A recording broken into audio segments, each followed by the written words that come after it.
nugs and chips and Coke and chicky and cheese. Hey guys, what's up? Merry Christmas. My name is Sky Webb and I'm here to talk about a true crime story that I cannot get off my mind. But before I get started, I just want to put out a little disclaimer that I mean no harm to any of the victims or the victims' families, and I wish everyone who's hurt within this story the utmost peace and solace, either in rest or in recovery. With that out of the way, how was everybody's Christmas? Today is Boxing Day. Christmas is officially over. I'd love to know what you guys got up to. I hope everyone had a great time, but if you didn't, don't even stress about it because Christmas is over and you have a whole nother year before we have to do it all over again. Technically, this is still in December, so it still needs to be a Christmas video, and so that's why I'm doing this story, which occurred on Christmas Day, and I still have my lights that don't work. But Christmas is over. We're moving on. 2020, here we come. This is the last installment of the Christmas series, and today we're going to be talking about, drumroll please, even though it's already in the title and you know what it is, this is the Kill Bill Christmas murder. I pretty much am just adding Christmas into all of my titles, even though it doesn't really work. It's the Kill Bill murder.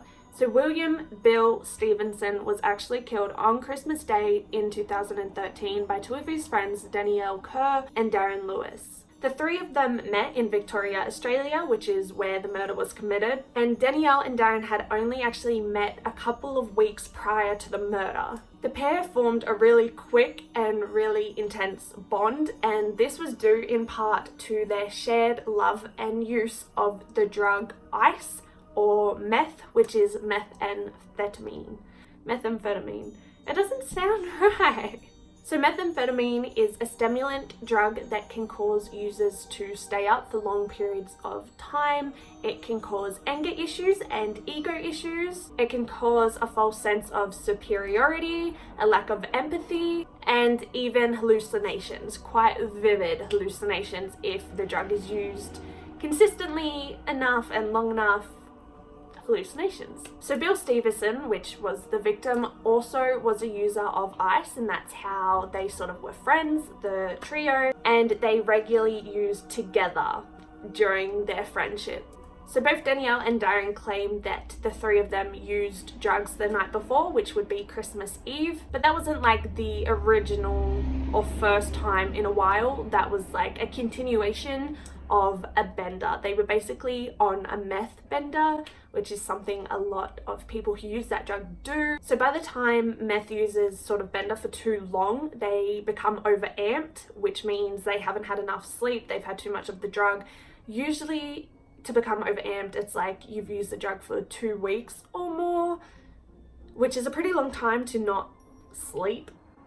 Like, you kind of need to sleep.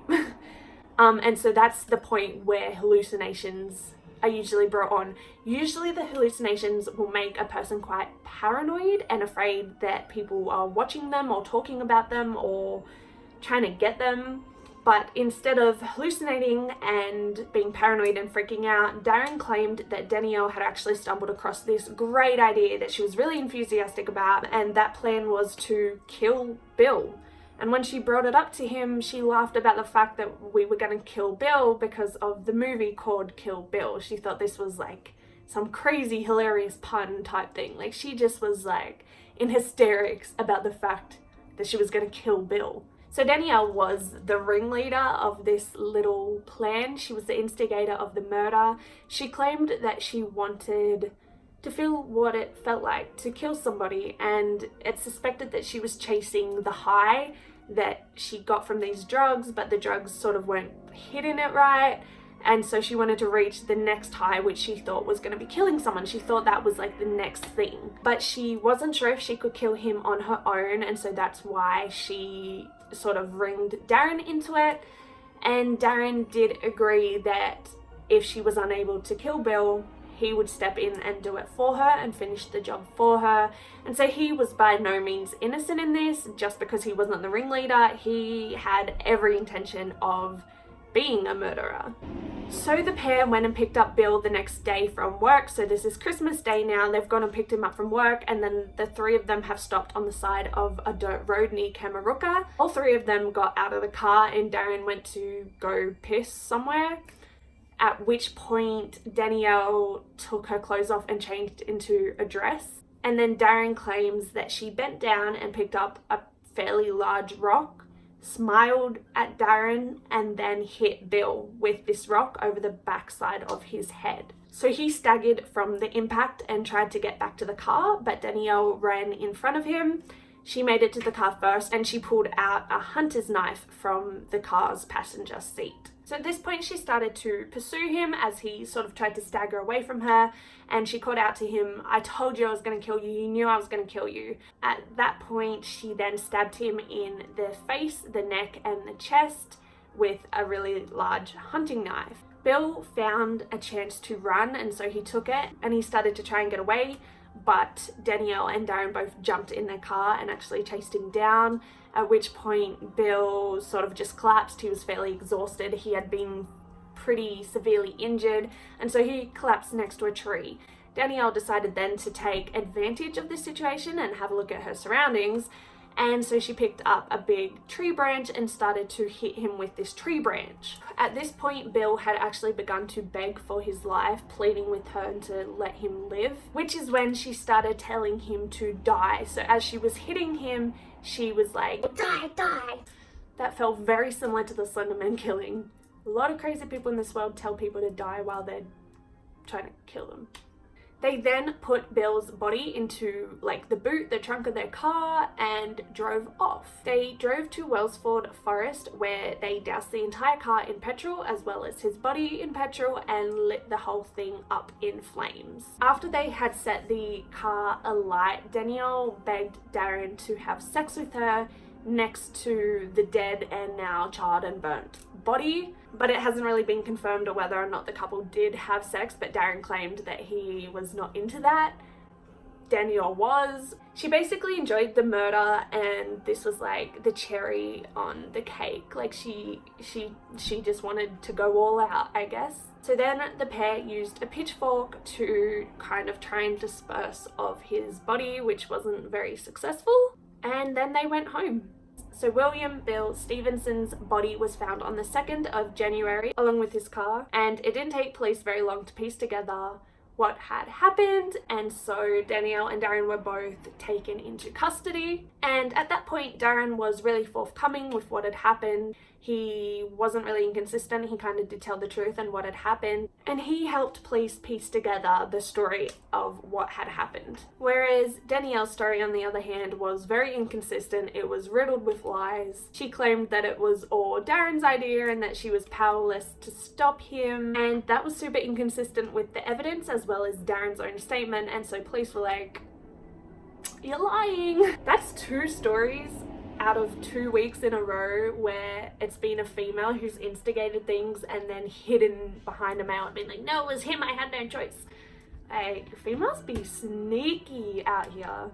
So Darren Lewis pleaded guilty to murder and was sentenced on March 17th to spend 10 years and 9 months in prison with a non-parole period of 8 years and 3 months, which means he will have the chance to be free by the time he turns 60. Danielle Kerr eventually pleaded guilty, and she was sentenced to 21 years in prison for the murder of William Stevenson, which will mean that she will be about 60 when she can apply for parole. So Bill's family said that they're actually pretty pleased with the results of the sentencing, and his brother claimed that he was a really kind-hearted man, a really good man, and that he had been involved with the wrong people, which had gotten him into this drug, and he basically blamed his drug use for his death. And I think this is for a number of reasons, because had he not been doing the drugs, he wouldn't have been hanging out with these people, and had they not been doing the drugs, perhaps they wouldn't have felt the need to kill him. So he became a really big advocate of anti-ice, anti-meth, wants the drugs completely off the street, and the entire family tried to plead with law enforcement, the government and society to do something about this drug problem. So that is the story of the Kill Bill murder. This story is definitely heavy. If either you or anybody you know has ever had a run-in with a drug like meth, it can definitely strip you of kind of all morality and consciousness that you have. As I said earlier, it does sort of strip you of any empathy, and it does give you ego issues and make you have like a superiority complex. And I definitely think that that played a large part in why these people thought it was fine to kill somebody. They didn't have the empathy for it. All they wanted was a high for themselves. And I'm not saying that it's completely the drug's fault. It definitely is their fault. But I think the drug did play a large part in this situation. So let me know what you think in the comments down below, or you can head over to my Facebook, which is skyweb with 3 B's, and let me know there. I'd love to know what you think about the drug use throughout this murder. I'm really curious what you have to say about that, whether you think it played a large part in the circumstances or not. And I'd love to know what you think about Darren, for the fact that he seemed like he just sort of went along with it. Like if your friend came over to you and was like, hey, I want to kill Bill, let's kill Bill, would you kill Bill? Probably not. So like, what do you think about Darren? What was going through his head? I'd love to know. Make sure to give this video a big thumbs up if you feel like it. I would really appreciate it. And be sure to subscribe so that you can see all the new videos that I post. I post every single Thursday all about true crime, and I would love to start posting some new content in the new year. So stay tuned for that. As always, guys, make sure you're being safe out there. Don't smoke ice. Like, just don't do it. Don't ever get peer pressured into committing murder. And most importantly, don't kill people because there's a movie that has their name in it about killing that person with that name because you think it's funny. Like, don't do that. Anyway, thank you so much for watching. Be safe out there, guys. Bye!